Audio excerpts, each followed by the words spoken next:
Hey guys, welcome to a new edition of Sire Spotlight. Still working the kinks out as we always do. I'm your host, Michael Dolce. This is a chance for me to kind of give you all of the really cool interviews and different things that I've done over the years.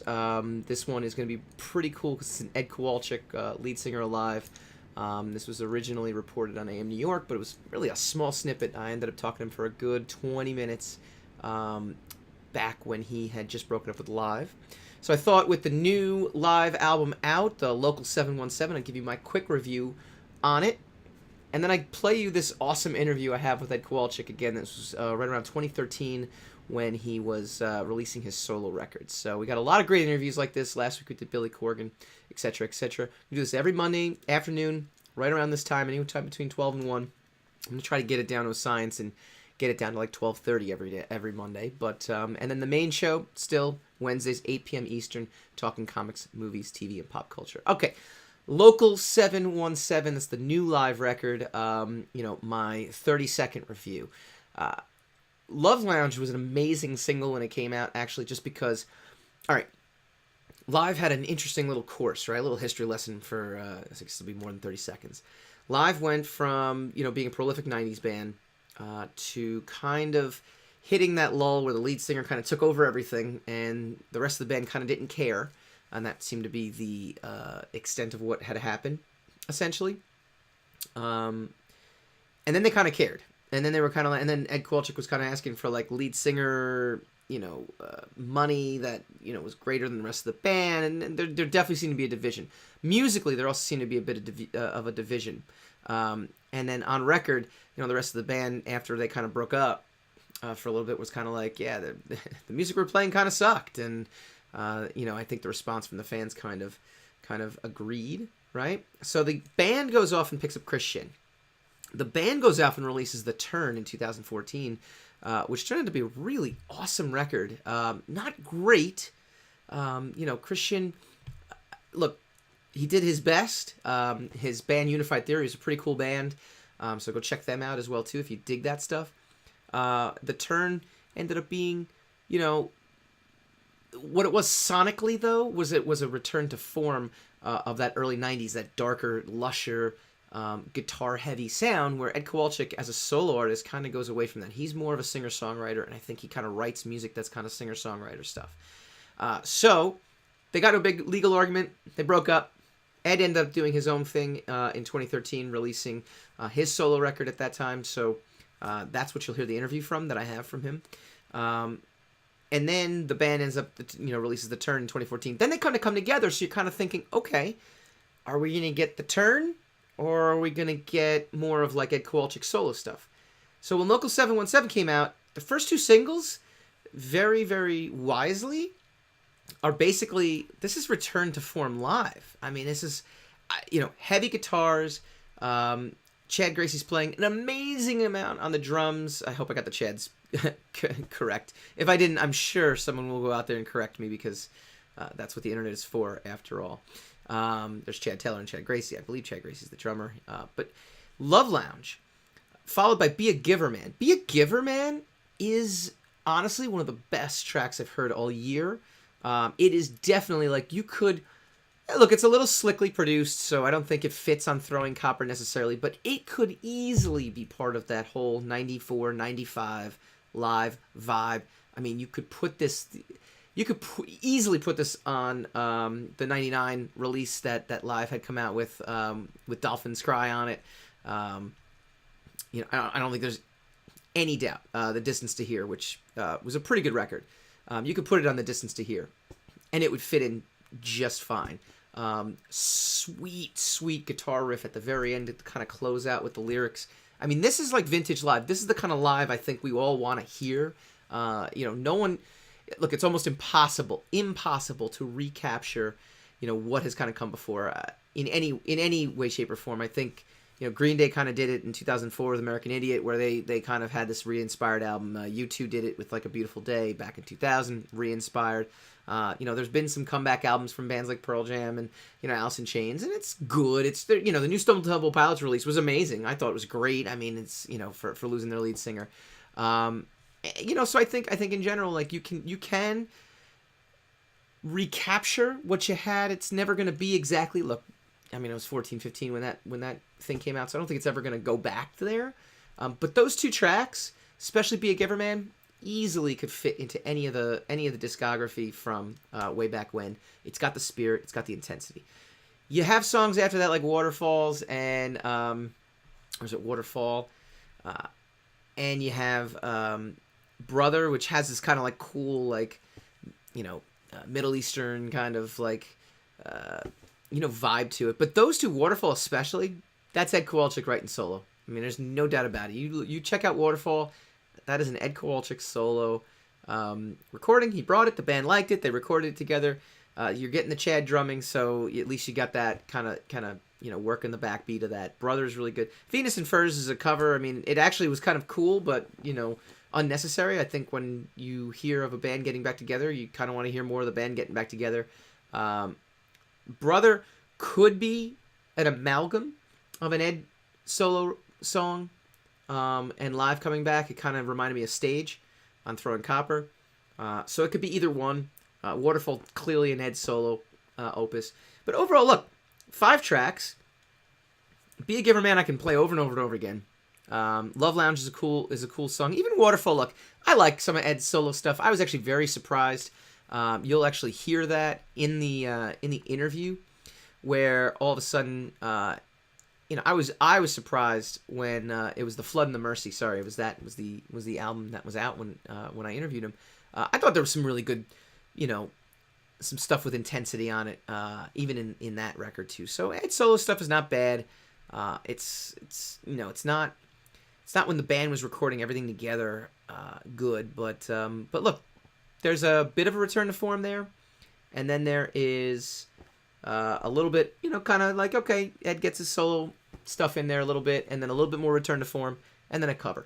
It's a nice little snippet. I am excited. I hope I saw them with Counting Crows. They put on an amazing show. I hope they keep going back out there. I hope they keep releasing new music because they're still relatively young enough that they can do this.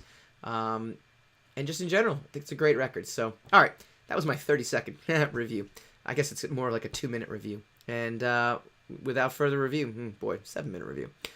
We're going to dive right into the awesomeness that was the Ed Kowalczyk interview that I had with him. So I hope you enjoy. Remember, check us out, secretsofthesire.com, youtube.com/secretsofthesire. Please subscribe.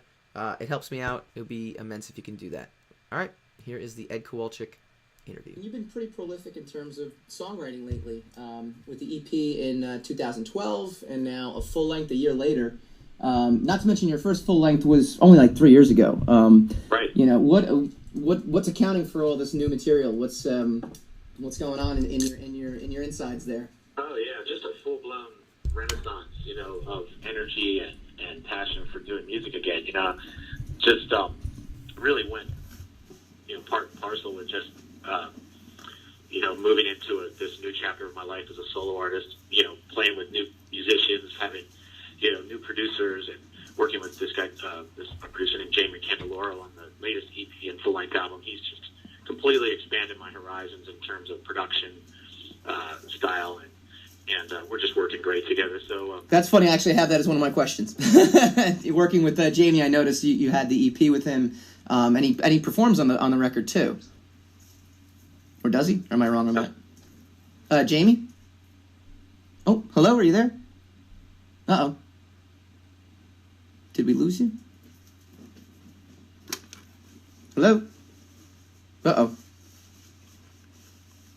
The dreaded it's not there anymore. I think I'll stand in this one spot. I think I found the sweet spot.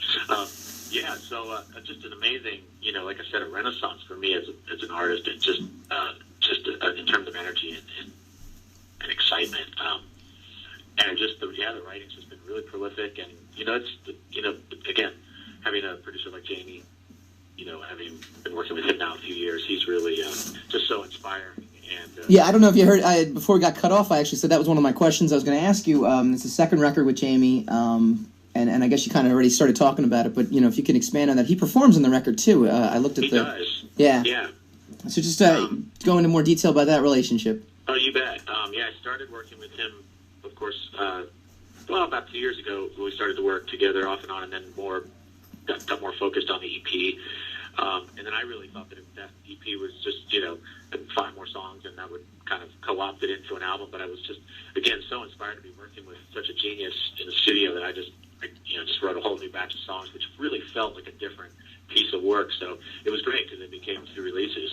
But Jamie, Jamie cut his teeth as an engineer, working with the likes of REM and others, and he's but an incredible musician and producer in his own right. So okay, that leads me into my next question. Then Peter Buck also performs on the record from REM. Right, and that was it was great because he's worked with REM. I've known the guys off and on over the years, and have sung with them on stage, and hadn't seen Peter for a long time. And Jamie happened to be at a wedding where Peter was attending as well while we were recording. And, oh wow! And said, Peter asked him, "Hey, what are you working on lately?" And he said, "Oh, I'm working on a Kowalcyk solo album." He said, "Oh man, I'd like to play on it." So Jamie called me and said, "Hey, would you like Peter Buck to play on your record?" And I said, how many times can you say yes? No, clearly I don't want one of the greatest guitarists ever to perform on my record. Like capital Y-E-S. So we went up to Portland, Oregon, and hung out with Peter for a few days, recorded in Scott McCoy's little basement studio. It was great. We ate, drank, went to record stores, and made music. It was pretty much a dream come true. And so I mean, Jamie, the whole experience that we've had on this album, making it, writing it, making it, fleshing out these amazing new production styles for me, like in the song like Seven, the lead on single. Mm-hmm. I mean, just the intro, the production in general is a real new level for me, and the record speaks to that in general. It's just each song has its own unique approach, which really has the core of what I do dynamically in my songwriting, my lyric, but it really sounds like a whole different approach, and I think fans are really gonna like it. No, yeah, I remember you cut that the Facebook, you had that on your Facebook page, and you had that what do you call the little clip that you played, and you could tell you were really kind of exploring something new with just your reaction. You can just see kind of how into it you were. Absolutely. So it's funny. It's great. I mean, you're actually crisscrossing all over my questions, which is great. One of the things that I noticed too was that I read that the LP that you threw out in 2012 was going to be, the EP you threw out in 2012 was going to be, on the LP. And I noticed, I was double checking to make sure I wasn't going nuts. And I said, well, none of these songs are on the EP, on the LP. So it seems like you really just, are they new? I mean, totally new stuff, or is this stuff you kind of had, over the last couple of years, or how'd that go about? There were a couple of things that were floating around that I finished, but most of the Flood and the Mercy is, written within the last 12 to 14 months and recorded. So, I mean, it's really recent. I was surprised, too, because I, again, worked really hard on the EP, thought, okay, got our thing going, let's just do 5 more songs, put the record out, and it just flipped into a whole other project, and I was thrilled because the record just, the 2 releases, now that I listen to them too, they really do feel different. That was my next question. Yeah, that was my next question. What are the visceral differences that you can kind of hear and you can kind of take in? I mean, I like I said, I play music, I write, I draw, I make comics, I do all this stuff. I can't look at stuff I did 3 months ago. So you get a perspective on it, and it's interesting. I look back and I think that this record's more, I think the record versus the EP is more adventurous sonically. I can almost hear the progression of Jamie and I getting more comfortable, getting deeper into these songs. You could kind of hear that we just we just totally, fell into a whole other groove by the time we were starting to, we recorded The Flood and the Mercy. And I can really hear that transition. I feel like it's less safe in a lot of ways than the EP. The EP seems like really,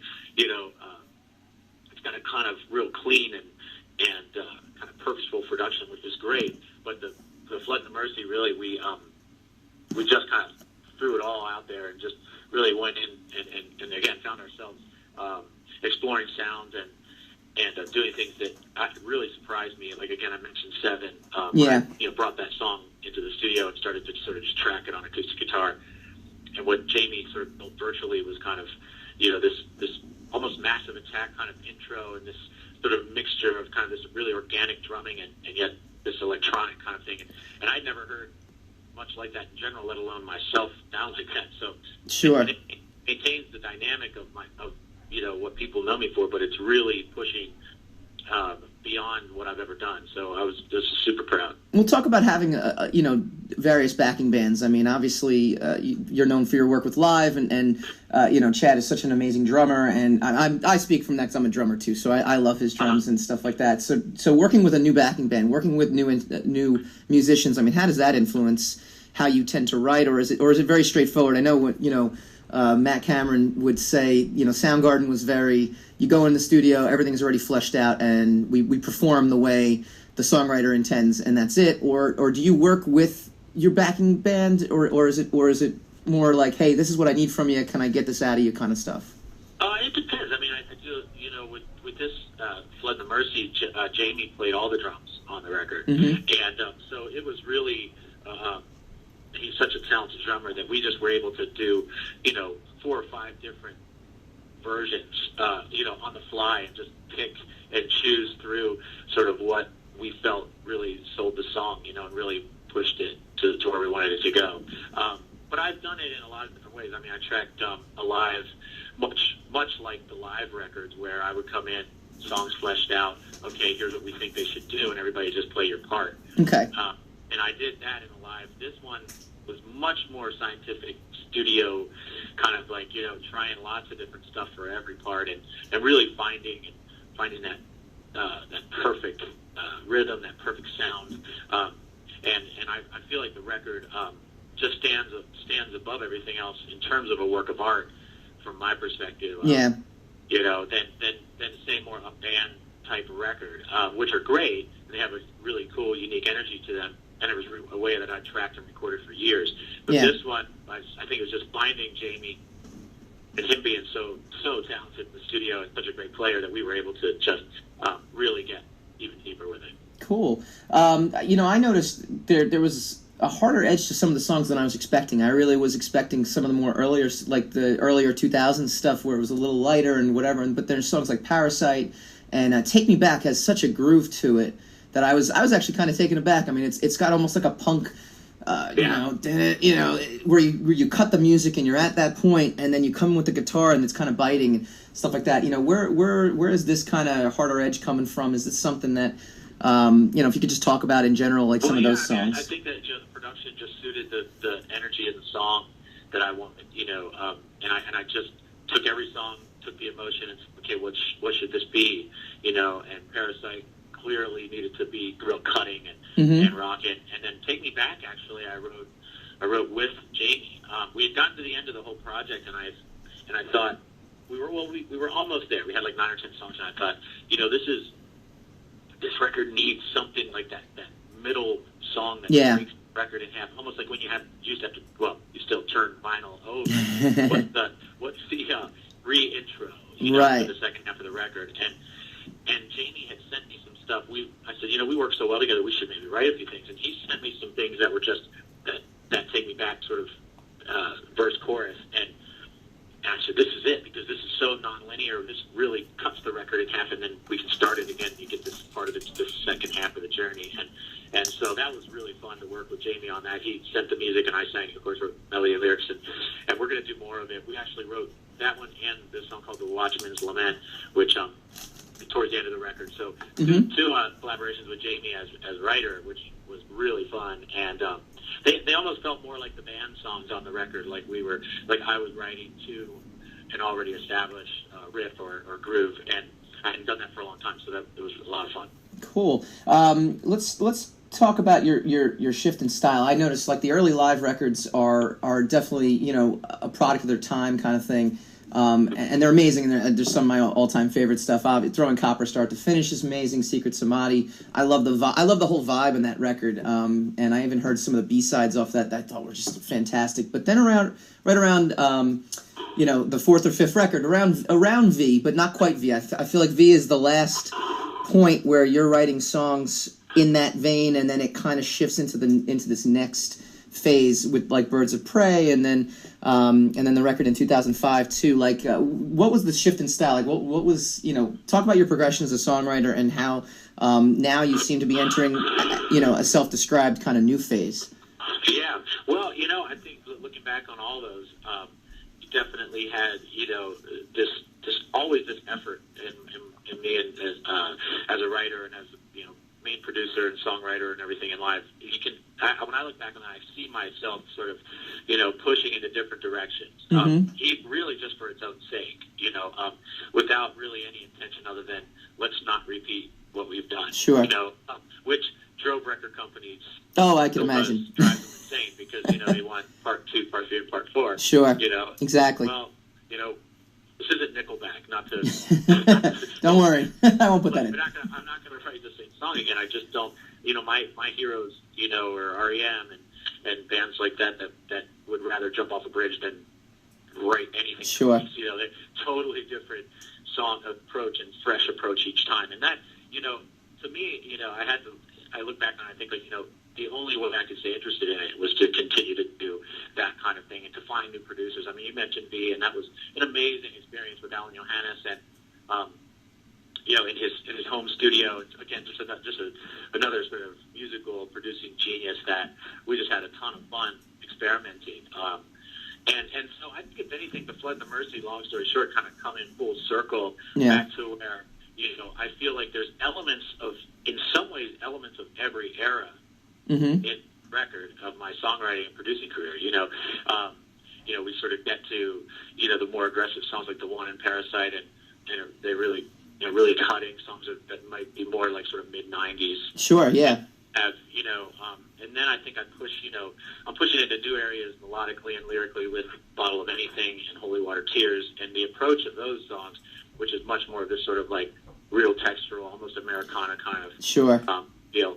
And then of course Peter playing on those songs really added that other depth of melodic sort of composition, and I love that because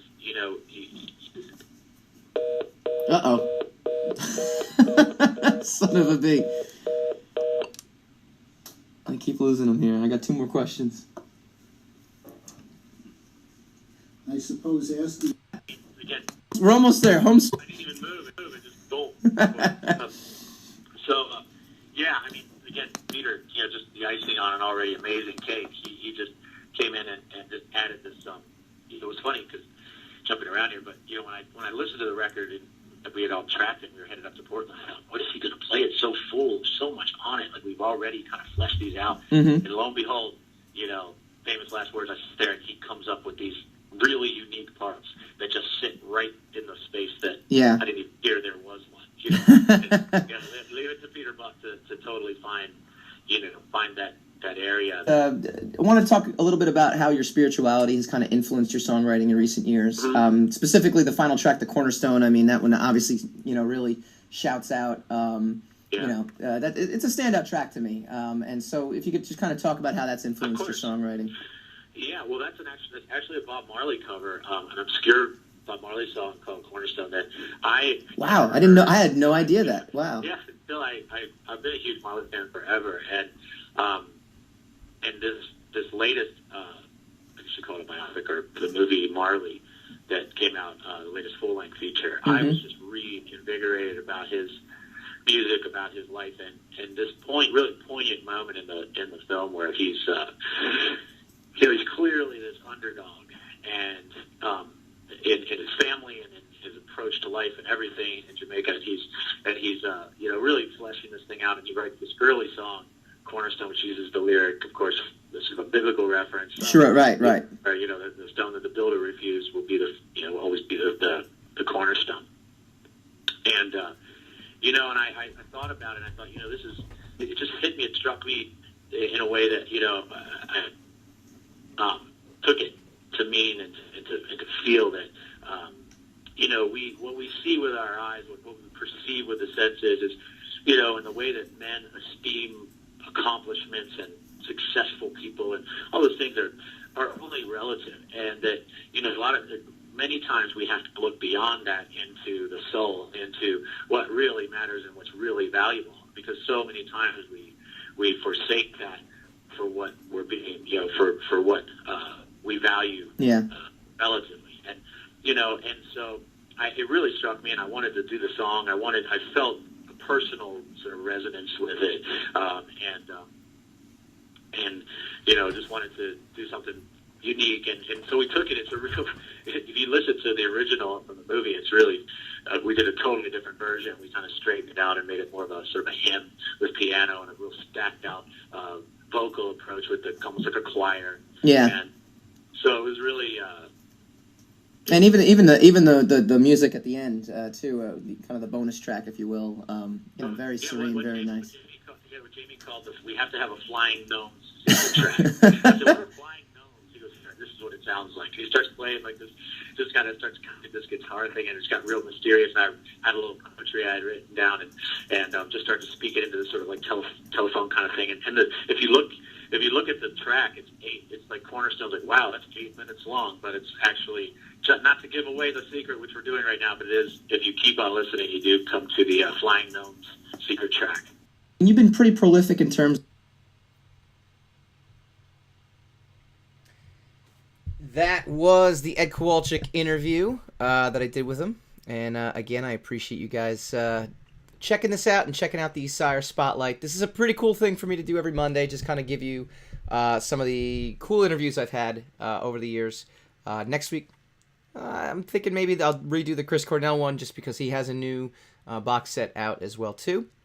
I've got stuff Craig Finn from Hold Steady. I've got Macy Gray. I just did a recent interview. We're going to run that on Secrets of the Sire Maine in January. Young the Giant. That'll be coming up pretty soon as well, too. Try to run as many as we can during the main show, but then you get like the full uncut. Again, if you dig this kind of stuff, please subscribe to the YouTube channel, youtube.com/Secrets of the Sire. If you really want to support us, patreon.com/Secrets of the Sire. We're going to be doing a little bit of a transition in the next couple of weeks, rebranding and such, but for the most part, secretsofthesire.com. Thank you guys so much. I hope you enjoyed it.